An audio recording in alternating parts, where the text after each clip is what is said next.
Good morning everyone, welcome back to my YouTube channel. आज की class में हम करेंगे 100 गोल्डन रूल्स जो इंग्लिश ग्रामर के लिए काफ़ी इम्पोर्टेंट होंगे। तो आज का हमारा क्लास रहेगी पार्ट 1, जिसमें हम 1 से 10 तक इंग्लिश के 100 गोल्डन रूल्स का पार्ट 1 करेंगे। चलिए तो देर न करते हुए हम हमारी क्लास को शुरू करते हैं।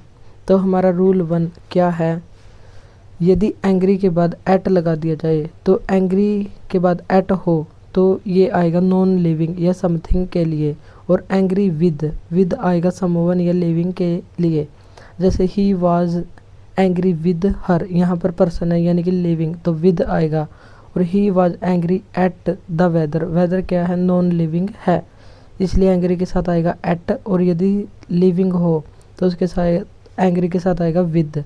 तो एंग्री एट नॉन लिविंग के साथ आता है, और एंग्री विद एंग्री के साथ विद समवन या लिविंग के साथ आता है। लिविंग यानी कि सजीव और नॉन लिविंग यानी कि निर्जीव।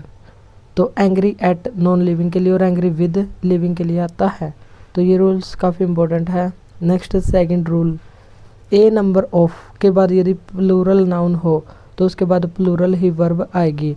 और ए ग्रेट नंबर ऑफ, इसके बाद प्लूरल नाउन हो तो भी प्लूरल वर्ब आएगी। और a large number of plural noun और प्लूरल वर्ब, यानी कि a number of, a great number of और ए लार्ज नंबर ऑफ, इनके बाद प्लूरल नाउन और प्लूरल वर्ब ही आएगा। जैसे एग्जांपल में हम देखेंगे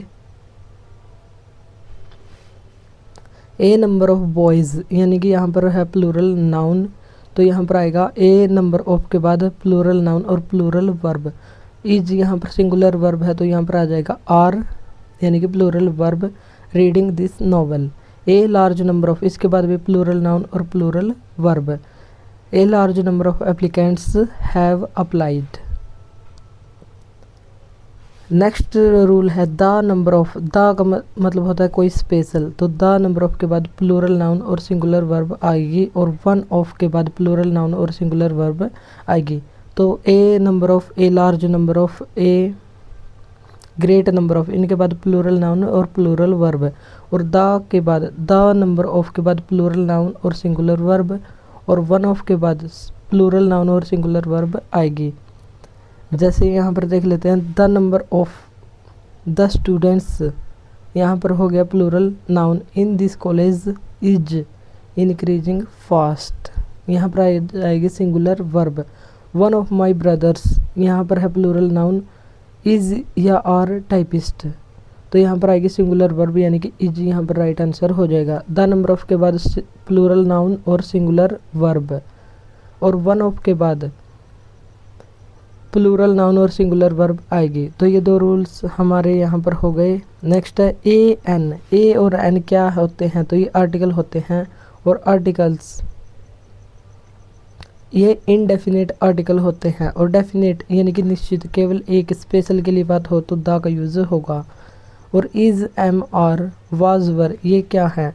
और इनके साथ हमेशा वर्ब की थर्ड फॉर्म या वर्ब की फर्स्ट फॉर्म के साथ आईएनजी आएगी। और यदि वर्ब की फर्स्ट फॉर्म के साथ आईएनजी आए तो ये हो जाएंगे एक्टिव वॉइस में। और यदि is, am, are, was, were के साथ वर्ब की थर्ड फॉर्म आए तो ये हो जाएंगे पैसिव वॉइस। तो ये भी हमको ध्यान रखना है। जैसे कि he is reading a book, read first form है और इसके साथ आईएनजी है, यानी कि एक्टिव वॉइस में है। और a letter is written by her, is यहाँ पर हेल्पिंग वर्ब है, और मेन वर्ब जो वर्ब की थर्ड फॉर्म है तो is, am, are, was, were के साथ वर्ब की थर्ड फॉर्म, यानी कि ये पैसिव वॉइस में होगा। तो ये भी हमको यहाँ पर ध्यान रखना है। रूल नंबर 3, पोजेसिव एडजेक्टिव के बाद नाउन आएगा। जैसे my, his, her, your, their, its, इनके बाद हमेशा ही नाउन आएगा। और पोजेसिव प्रोनाउन के बाद कोई भी नाउन नहीं आएगा। प्रोनाउन क्या होता है? जो नाउन की जगह पर आए, तो नाउन की जगह पर तो ये आ गया, तो इसके बाद कोई नाउन नहीं आएगा। जैसे mine, his, ours, yours, hers, theirs, इनके बाद कोई भी नाउन नहीं आएगा, और इनके बाद नाउन आएगा।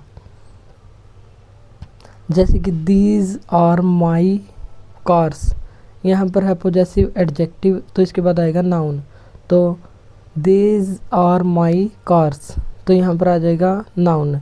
और दीज कार्स आर माइन, यहाँ पर है पोजेसिव प्रोनाउन, तो तो पॉजेसिव प्रोनाउन के बाद कोई भी नाउन नहीं आएगा, तो ये हमको ध्यान रखना है। और पॉजेसिव एडजेक्टिव में कभी भी एपोस्ट्रोफी एस का यूज़ नहीं होगा, क्योंकि ये पोजेसन पहले ही दिखाता है, तो ये पॉजेसिव एडजेक्टिव पहले से ही है, तो इसमें एपोस्ट्रोफी एस का यूज़ नहीं होगा। और ये क्या है, जैसे ये लिखे हुआ है तो इसका मतलब होता है आई हैव, और इसका मतलब होता है इट्स, यानी कि it is. They stayed in yours farm house, तो यूअर पहले ही पॉजेसिव एडजेक्टिव है, इसलिए यहाँ पर एपोस्ट्रोफी एस का यूज़ नहीं होगा।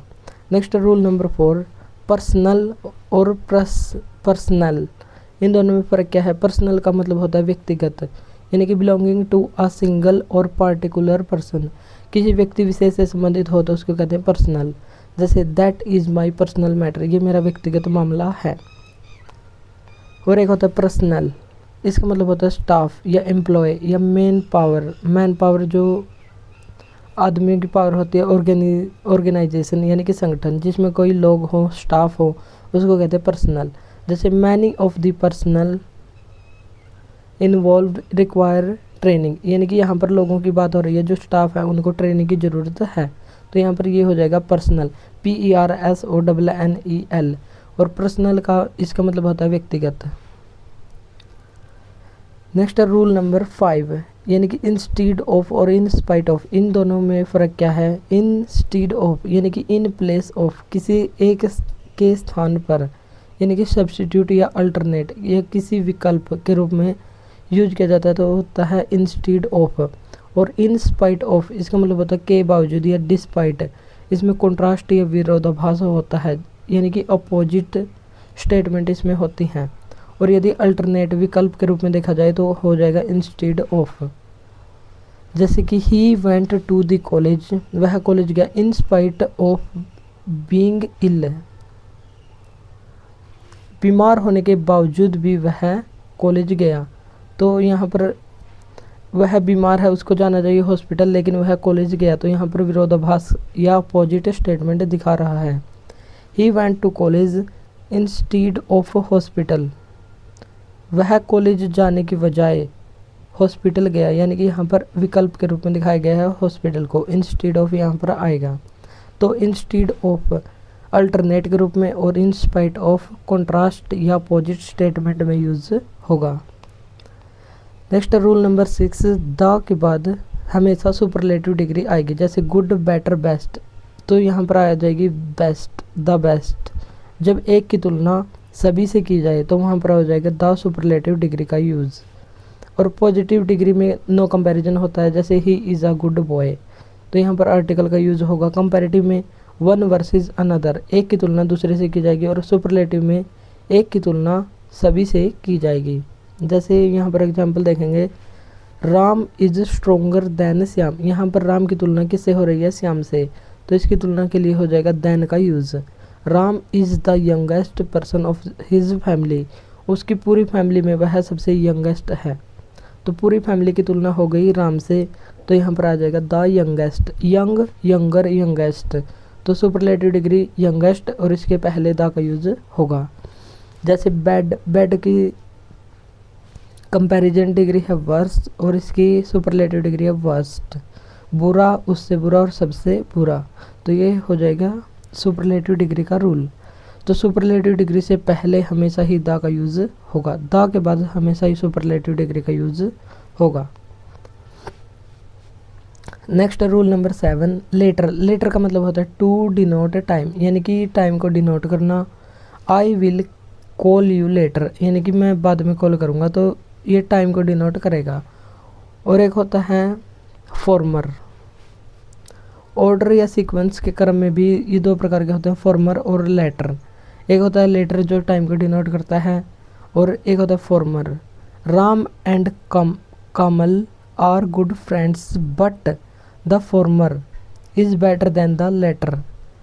तो लेटर इसका यूज़ कैसे होगा, जैसे दो सब्जेक्ट दिए हुए हों और कोई कंजक्शन लगा हुआ हो और बाद में हमें उनका यूज़ करना हो, तो फॉर्मर जो पहले वाला सब्जेक्ट है उसके लिए यूज़ होगा, और लेटर जो सेकंड सब्जेक्ट है उसके लिए यूज़ होगा। तो फॉर्मर और लेटर ये दो हमको ध्यान रखने हैं। फॉर्मर पहले वाले सब्जेक्ट के लिए और लेटर दूसरे वाले सब्जेक्ट के लिए। और लेटर इसका मतलब क्या होता है, ये टाइम को डिनोट करेगा, यानी कि कुछ टाइम के बाद। और इस लेटर का मतलब क्या होता है, LATTER, ये सेकंड सब्जेक्ट को डिनोट करेगा। नेक्स्ट है रूल नंबर 8, वेरी के बाद हमेशा ही पॉजिटिव डिग्री आएगी और मच के बाद हमेशा ही कंपैरेटिव डिग्री आएगी। जैसे कि the situation is very serious, तो सीरियस कैसी डिग्री है, तो यहाँ पर है positive degree. Ram is much stronger, यहाँ पर स्ट्रोंगर है कंपैरेटिव डिग्री, और स्ट्रोंगर से पहले हमेशा ही आएगा, यानी कि कंपैरेटिव डिग्री से पहले आएगा मच, देन संजय। देन भी कंपैरेटिव डिग्री का ही सिंबल है। तो Ram is much stronger then Sanjay. He is a very good boy, good कैसी है, तो ये पॉजिटिव डिग्री है। और यहाँ पर यदि लिखा हो बेटर, तो यहाँ पर आ जाएगा much. He is much better than him, तो यहाँ पर आ जाएगा बेटर। और यहाँ पर गुड, इसलिए आ जाएगा very. He is very good, he is a very good boy. Next है रूल नंबर 9, वेरी के बाद वर्ब की फर्स्ट फॉर्म के साथ ING हो तो ये हो जाएगा प्रेजेंट पार्टिसिपल, और मच के बाद वर्ब की थर्ड फॉर्म हो तो ये हो जाएगा पास्ट पार्टिसिपल। जैसे कि his performance is very inspiring, तो यहाँ पर आ जाएगा प्रेजेंट पार्टिसिपल। और we are much inspired, much के बाद है वर्ब की थर्ड फॉर्म, तो ये हो जाएगा पास्ट पार्टिसिपल। तो ये हमको ही ध्यान रखना है। वेरी के बाद वर्ब की फर्स्ट फॉर्म के साथ ING तो प्रेजेंट पार्टिसिपल, और मच के बाद वर्ब की थर्ड फॉर्म तो पास्ट पार्टिसिपल। नेक्स्ट है रूल नंबर 10, और आज का हमारा लास्ट रूल है। तो ये कुछ वर्ब की फॉर्म है, जैसे see, taste, smell, hear, look, seem, appear, think, know, mean, mind, remember, suppose, own, have, belong, summarize, possesses, contain, consist, believe, like, dislike, want, wish, desire, hate, agree, trust, imagine, love, adore।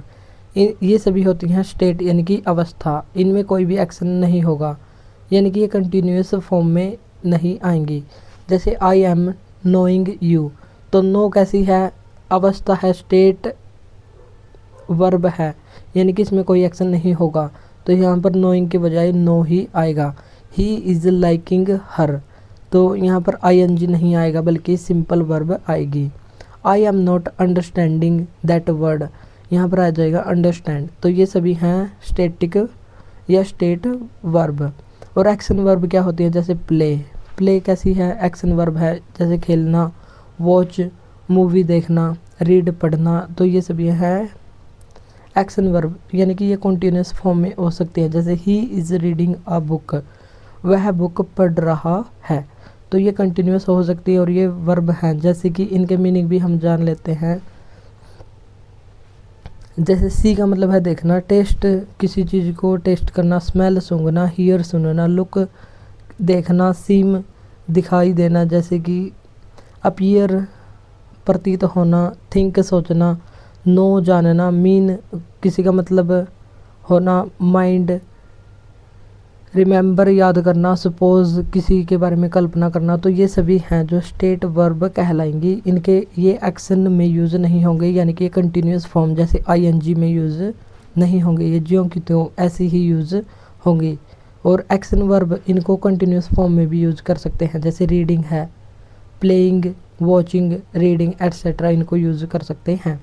तो आज की class में हमने किया 1 से 10 English grammar के rule, तो ये हमारे लिए काफ़ी इंपॉर्टेंट होंगे। तो आज के लिए इतना ही, मिलता है नेक्स्ट वीडियो में। Thank you.